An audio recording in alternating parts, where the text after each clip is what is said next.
خان صاحب اقتدار کے اوپر برجمان تھے اور انہوں نے نیب قوانین کے اوپر آرڈیننس جاری کیا تھا، اس میں سے 80% یہ وہی ترامیم ہیں جو خان صاحب نے آرڈیننس کے ذریعے اپنی حکومت میں کی تھی۔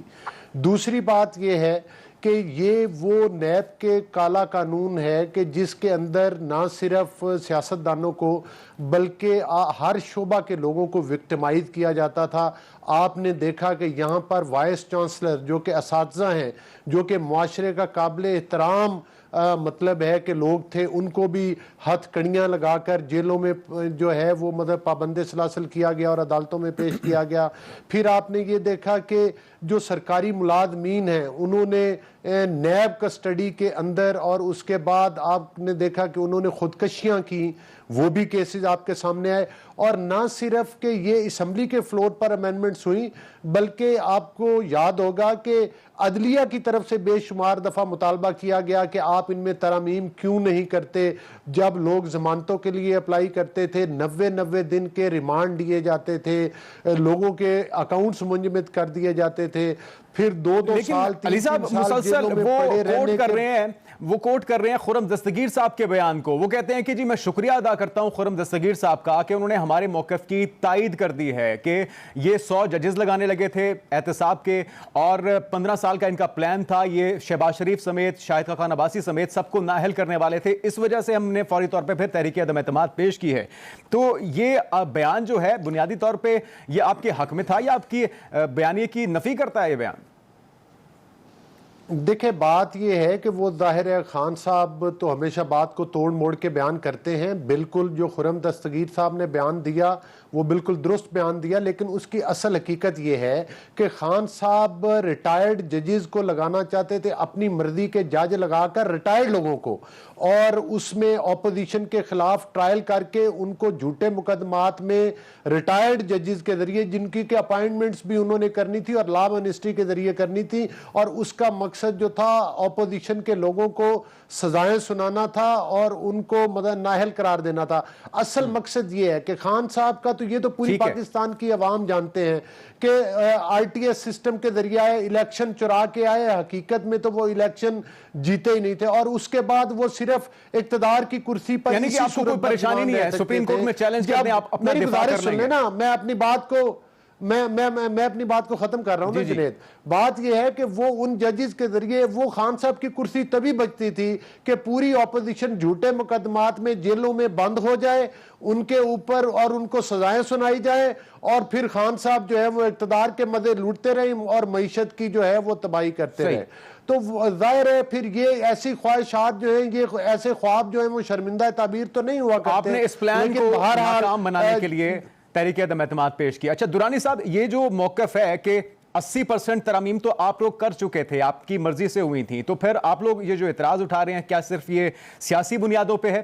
اور اگر آپ لوگوں کو اتنا ہی مسئلہ تھا تو پھر جلد بازی میں آپ نے استعفے کیوں دیے؟ آپ ایوان کے اندر رہتے، ان ترامیم میں اپنا انپٹ دیتے، اس پہ آرگومنٹ ہوتا اور پھر قانون کا حصہ بنتا۔ بسم اللہ الرحمن الرحیم۔ جی میں آپ کو نا تھوڑا سا اس کا آبجیکٹیو انالیسس دے دیتا ہوں۔ جی قومیں جو ہے نا جی وہ بنتی ہیں، جب آپ کسی بھی نیشن سٹیٹ کریٹ کرتے ہیں تو رنگ، نسل اور بیک گراؤنڈ جو ہے ان کا جس کامنالٹیز سے بنی جاتی ہیں، ٹھیک ہے جی۔ لیکن ہماری جو قوم ہے، ہمارا جو ملک ہے، وہ آئیڈیالوجی بنا ہے، جو سپیریئر آئیڈیا ہوتا ہے، اور آئیڈیالوجی کے اندر ویلیوز ہوتی ہیں۔ آپ کا جو کانسٹیٹیوشن ہے وہ آپ کے ادارے اور آپ کی پروسیجرز میں وہ ویلیو انکلکیٹ کرتے ہیں جس کے لیے وہ قوم بنائی گئی۔ جس طرح امریکن لائف سٹائل ہے، امریکہ پوری جنگ کرتا ہے اپنے لائف سٹائل کے لیے۔ انڈین سیکولرزم، وہ انڈیا جنگ کرتا ہے اپنے سیکولرزم کے لیے۔ تو اللہ میاں نے ہمیں کیا دیا جی اس ملک کو؟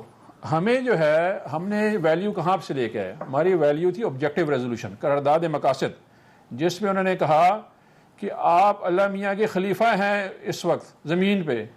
تو جنید صاحب آپ ہیں خلیفہ اس وقت اللہ میاں کے؟ کیا آپ کی یہ ویلیو ہے اس وقت؟ اس وقت جو ایشو ہے وہ آپ کے لیڈرشپ کے ایتھکس کا ہے۔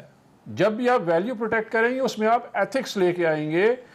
مجھے میرے دین نے جو ہے یہ حق دیا ہے کہ میں حاکم وقت سے سوال پوچھ سکوں۔ آج اس قانون کے تحت جو انہوں نے ریپیل کیا ہے، جو ایمینڈ کیا ہے، اس قانون کے تحت میرا 1400-1500 سال پرانا حق جو ہے مجھ سے لے لیا گیا ہے. یہ تمام ترامیم جو انہوں نے انٹروڈیوس کرائی ہیں اس میں کیا بنیادی میں آپ اعتراض کو پڑھ کیا ہے کے سنا سکتا ہوں کہ میں آپ کو بتا اعتراض کیا ہے جی. اعتراض یہ ہے کہ سیکشن G21G مریم نواز کا ایون فیلڈ اپارٹمنٹ ختم کر دیتا ہے. سیکشن 9A اور سیکشن 5 اور سیکشن S خواجہ سعد رفیع کو فائدہ پہنچایا جاتا ہے. سیکشن 14 کے تحت منی ٹریل کا شرط ختم ہو جاتی ہے. اس کے بعد سیکشن 9A5 فالودہ والا جس کا جو کیس ہے شہباز شریف کے خلاف وہ ختم ہو جاتا ہے. نواز شریف کا ختم ہو جاتا ہے. زرداری کے اثاثے جو ہے وہ نہیں چیک کر سکتے ہیں.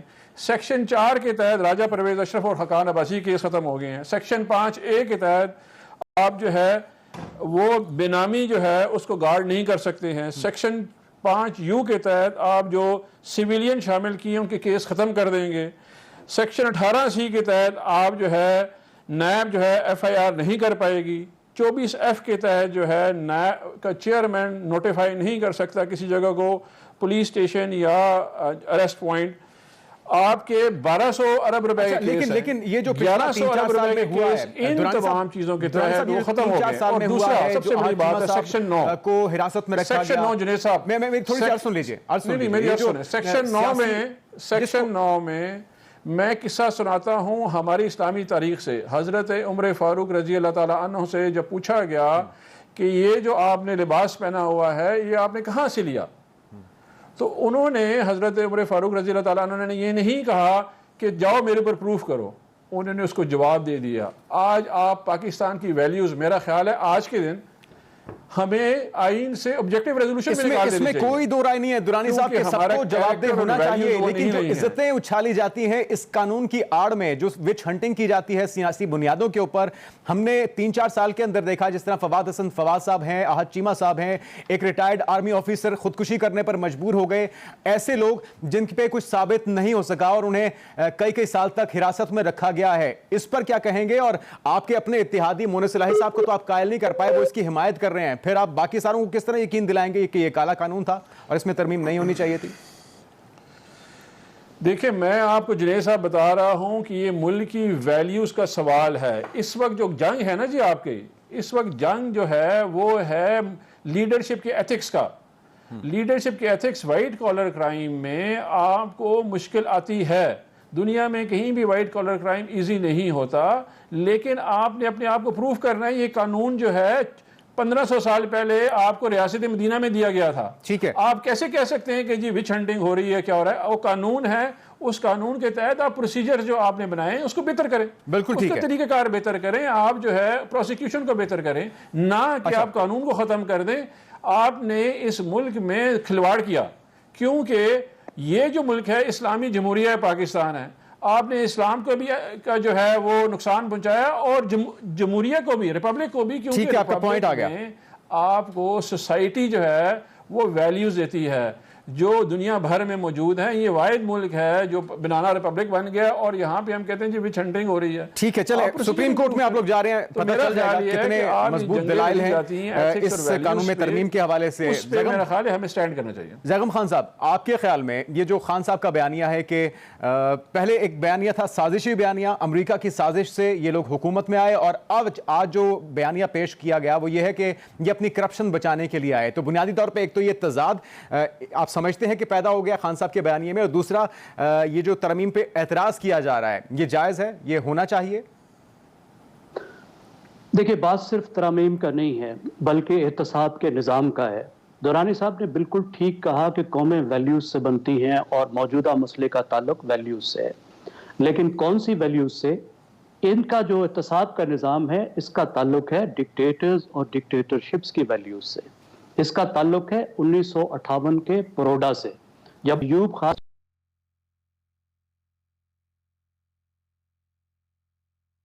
سب کو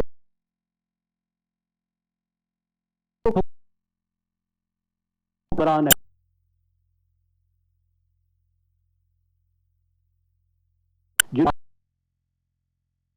صاحب آرڈیننس بنایا